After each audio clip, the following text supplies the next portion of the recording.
It'll be one to go this time by. Coming to the green, buddy, coming to the green. Let's go get him. Go, go, go, Dick, Dick, Dick, go, go, go, go. Get your motor running. Head out on the highway. As a final question, what do you feel like the addition of a second team has meant to Circle? I think I've used a lot more just for men, I guess. But no, we did that. We started the second team to enhance the performance of the 14 truck. We believe that between myself, Kevin Starlin, Lisa Mitchell, Tom Mitchell, that some more additional information was needed and to run for a championship. It's only a year and a half old, and we have Brendan Gone as a teammate in the Max Force Diesel by International, and it has allowed more information to be shared by Brian Berry and Kevin Starlin, the crew chiefs for the teams, and I think you see that coming to show in our points race for the championship. Thanks again, Rick. Thank you. We'll move to our next question from Andrew Smith, Talladega Superspeedway. Thanks, Rick. We're looking forward to seeing you come back to Talladega in October, and wanted to get your thoughts on what it feels like to be one of the lone Alabama racers in NASCAR. You know, we always think about the Alabama gang and Bobby and Donnie Allison and Red Farmer, and really you're the only full-time driver in the NASCAR series. What does that feel like?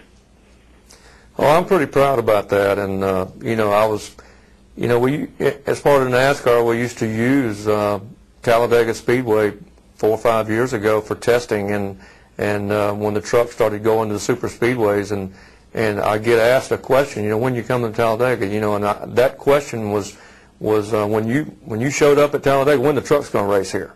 And so when the trucks finally came to run at Talladega, I mean, I'm probably the proudest guy on the planet.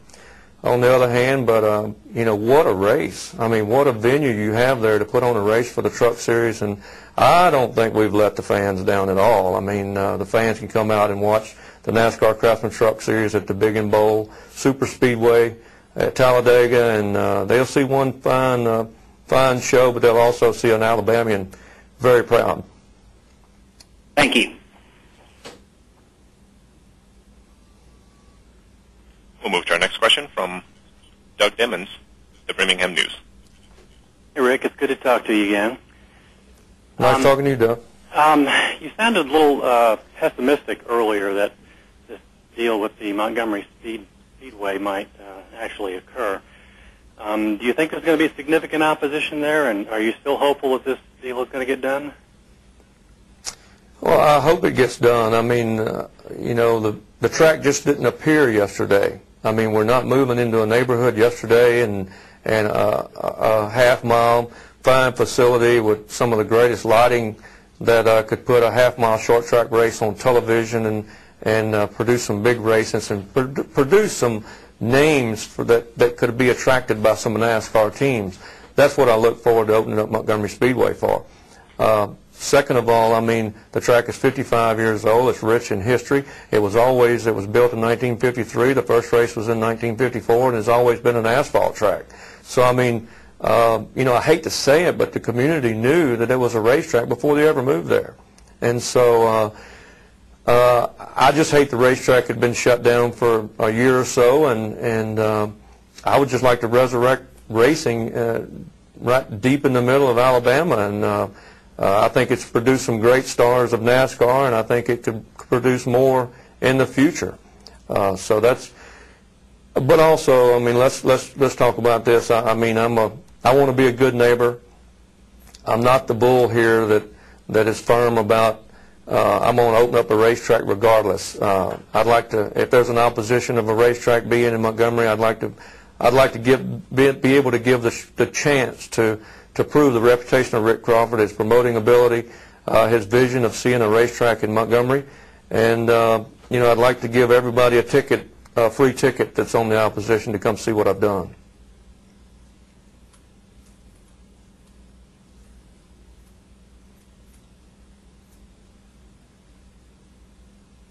And we'll move to our final question from Deb Williams, GoFastNews.com. Hi, Rick. How are you doing today? Good, how are you? Fine, thank you. Along the lines of the Montgomery track, when did you start thinking about reopening that, and have you had any conversations with Andy Hillenberg about some of the situations he faced in reopening Rockingham? You know, I've known Andy Hillenberg for quite a while. I mean, I realize his vision in Rockingham. I've been to the drag races at the Rockingham Dragway across the street. I thought maybe we could have a truck race sometime at the Rock. And, you know, our trucks has been over to the Rock and tested several times, and I think it'd be a really fun racetrack. The only thing I can say about Andy Hillenberg is I've always seen him smiling. So I hope they say that about Rick Crawford after he purchases a racetrack too. So, but no, I haven't really talked about some of the things. This is not something that Rick Crawford's thought about in the last 2 or 3 months.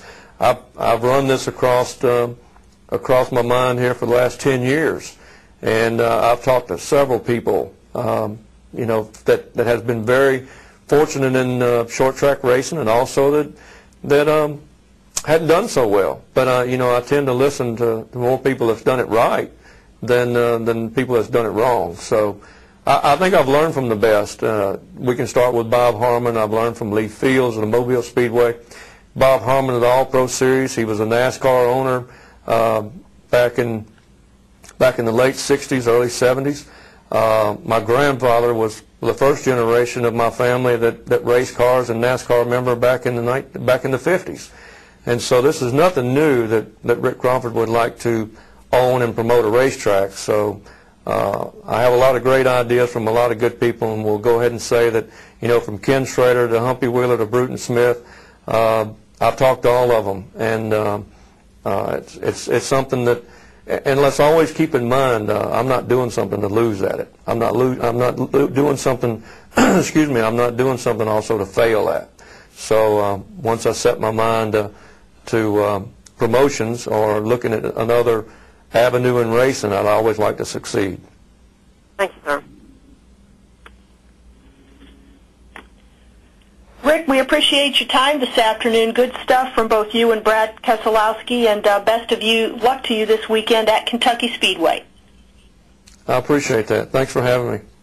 And thanks to all of you for joining us today. Everyone have a good week. Thank you. And ladies and gentlemen, this conference will be available for rebroadcast after 4 o'clock p.m. today. You may access the rebroadcast at any time by dialing 888-203-1112 for domestic and 719-457-0820 for international, and entering the access code of 4677423. A transcript of the teleconference and video available for download will be available later today and will be accessed at www.nascarmedia.com. This does conclude our video teleconference for today. Thank you for your participation. You may now disconnect.